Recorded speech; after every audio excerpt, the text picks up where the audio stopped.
شروع اللہ کے نام سے جو بڑا مہربان اور نہایت رحم کرنے والا ہے۔ میرا نام رائے عامر حیات ہے۔ ناظرین، آپ کو اپنے یوٹیوب چینل اور فیس بک پیج پہ خوش آمدید کہتا ہوں۔ ناظرین، 2-3 خبریں جو آپ کے ساتھ ڈسکس کرنی ہے۔ ایک تو آج ہم بات کریں گے شبر زیدی کے حوالے سے، جو چیئرمین تھے FBR کے جب عمران خان صاحب کا دور تھا۔ انہوں نے کل ایک انٹرویو دیا ہے، اس انٹرویو کے اندر انہوں نے بڑے انکشافات کیے ہیں۔ وہ انکشافات کیا ہیں، ان کی سچائی کیا ہے، اس پہ ہم بات کریں گے۔ دوسرا ناظرین، آج ہم یہ بھی بات کریں گے کہ جو نگران سیٹ اپ آگے آنا ہے، وہ نگران سیٹ اپ کب تک چلے گا، یا نگران سیٹ اپ کو پرلونگ کرنے کی کوشش ہے۔ جو فیڈرل کابینہ نے ایک جو اس میں ترمیم کی ہے، فیڈرل کابینہ نے ترمیم کر کے اس کو ایک بل پیش کیا جس میں یہ کہا گیا کہ نگران سیٹ اپ جو ہے وہ معاملات کو اسی طرح سے چلائے گا جیسے ایک گورنمنٹ چلاتی ہے، جیسے ایک منتخب حکومت چلاتی ہے۔ اسی طرح سے نگران سیٹ اپ، اسی طرح سے کیئر ٹیکر سیٹ اپ بھی چلے گا۔ اس پہ بھی آج ہم بات کریں گے کہ کیا الیکشنز جو ہیں وہ اس کو لمبا لے کر جانے لگے یا الیکشنز ٹائم پہ ہو جائیں گے، اس پہ بھی بات کریں گے۔ دوسرا ناظرین، آج جیسا کہ آپ کو پتا ہے 10 محرم الحرام ہے۔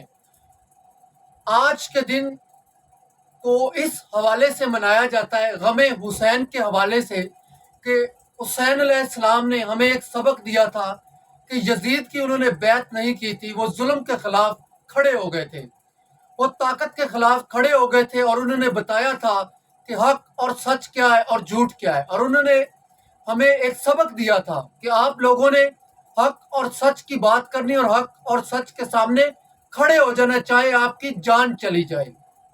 تو کوفہ کے لوگ اس وقت خاموش رہے تھے، حضرت امام حسین علیہ السلام حالانکہ حق پر تھے، اور یہ بات یزید بھی جانتا تھا کہ حضرت امام حسین علیہ السلام حق پر ہیں، لیکن یزید جو تھا اس کو اپنی حکمرانی پہ بڑا گمنڈ تھا، اس کو اپنی بادشاہت پہ بڑا گمنڈ تھا۔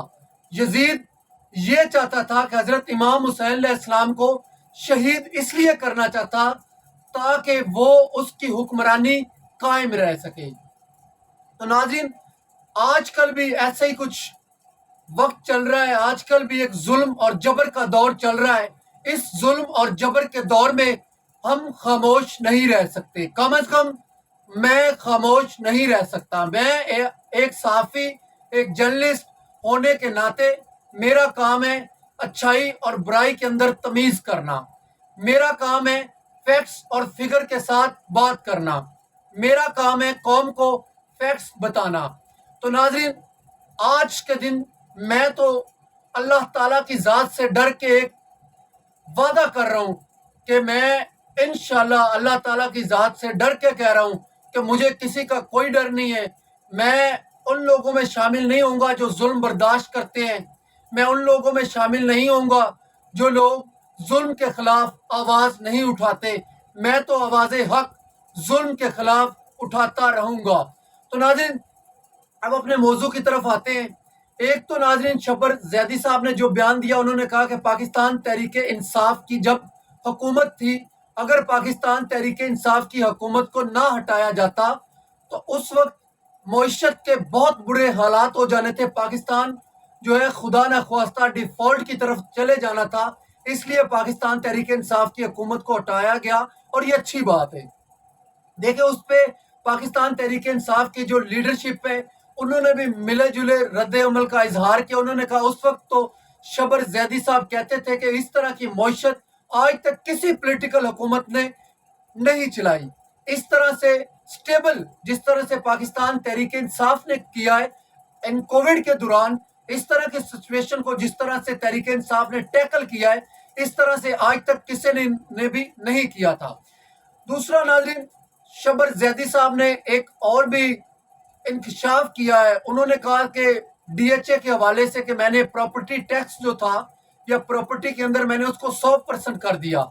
تو مجھے جنرل باجوہ صاحب کی کال آئی کہ یہاں پہ ہمارے لوگ جو ہے وہ ہمیں کالز کر رہے ہیں کہ ہمارے جو ہے خرید و فروخت، ہمارے سیل اینڈ بائی، اس کے اندر بڑی پرابلمز کریٹ ہو رہی ہے، ہماری سیل جو ہے وہ رک گئی ہے، لوگ بائر نہیں ہمیں مل رہے۔ لہٰذا آپ اس ٹیکس کو جو کم کریں. انہوں نے کہا جی پھر میں نے جج صاحب کے کہنے پہ اس کو 70% کر دیا. اب اس میں شبر زیدی صاحب کیا کہنا چاہتے ہیں یہ آپ بھی بخوبی جانتے ہیں, میں بھی جانتا ہوں کہ وہ پھر اس کا مطلب یہی کہنا چاہتے ہیں کہ ڈی ایچ اے کا جو کاروبار ہو رہا ہے اس کے اندر ڈی ایچ اے کی زمینوں کے اندر جنرل باجوہ صاحب جو تھے اس وقت کے آرمی چیف وہ ملوث تھے. اب ان کا ایک جو ہے یہ بھی کہا جا رہا تھا کہ ان کا جو اپنا ہم زلف ہے مٹھو صاحب ایک تھے, تو مٹھو صاحب کے بارے میں بھی یہ مشہور تھا کہ جنرل باجوہ صاحب کے وہ رائٹ ہینڈ تھے اور وہ ڈی ایچ اے کے اندر جتنی پراپرٹیز کی سیل اینڈ بائی کا کام ہوتا تھا وہ مٹھو صاحب اس کو ہینڈل کرتے تھے. تو اس کا مطلب یہ ہے کہ ڈی ایچ اے کی زمینوں کے اندر کرپشن تو ہوئی ہے, وہ جنرل صاحب یہ کام مطلب پراپرٹی کا کام تو وہ کرتے تھے. یہ شبر زیدی صاحب کا جو بیان ہے. اچھا دوسری چیز الیکشنز کے حوالے سے حکومت یہ چاہتی ہے, حکومت کا ڈیسیژن یہ یا حکومت کی سوچ یہ ہے, حکومت یہ چاہتی ہے کہ اس جو کیئر ٹیکر سیٹ اپ ہے وہ ان کی مرضی کا ہے, جو کیئر ٹیکر پرائم منسٹر ہے وہ حکومت کی مرضی کا ہو, تاکہ اس کو جتنا یہ پرلونگ کریں گے, یہ 1.5 سال 2 سال الیکشن نہیں کروائیں گے تو اتنی دیر میں عوام جو ہے وہ چیزیں بھول جائے. لیکن عوام بہت سمجھدار ہے, آج کل سوشل میڈیا کا دور ہے, الیکٹرانک میڈیا کا دور ہے, عوام جو ہے وہ بہت سمجھدار ہے, عوام بھولے گی نہیں. اچھا ایک اور چیز, اگر الیکشن 2 سال 2.5 سال نہیں ہوتے اور 2-2.5 سال کے بعد پی ایم ایل این کی جو لیڈرشپ ہے وہ کہتی کہ ہم اس گناہ کے اندر شامل نہیں ہیں, ہمارا اس میں کوئی قصور نہیں ہے, ہم تو آئین اور قانون کے ساتھ کھڑے تھے, ہم تو چاہتے تھے کہ الیکشنز ہو جائیں, تو آپ لوگوں نے ان کو کل کو بلیم کرنا ہے, کیونکہ ان کے ہاتھ میں ہے نا یہ کیئر ٹیکر سیٹ اپ لا رہے ہیں, آگے ان کے ہاتھ میں ہے نا کہ الیکشنز ہونے چاہیے یا نہیں ہونے چاہیے. اس سے پہلے آپ نے دیکھا کہ مریم نواز شریف صاحبہ جو ہیں وہ ایک بیان دے چکی ہیں کہ جنرل باجوہ صاحب کی جو ایکسٹینشن ہے اس کا گناہ ہم نے نہیں کیا.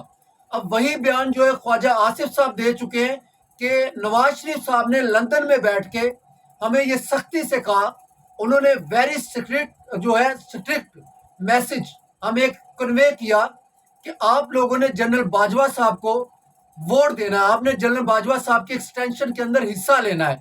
تو یہ پی ایم ایل این کا دورہ معیار ہے, آپ نے یہ دورہ معیار بھی نہیں بھولنا. تو جی ناظرین اب تک کے لیے اتنا ہی, مجھے اجازت دیجیے, اللہ حافظ.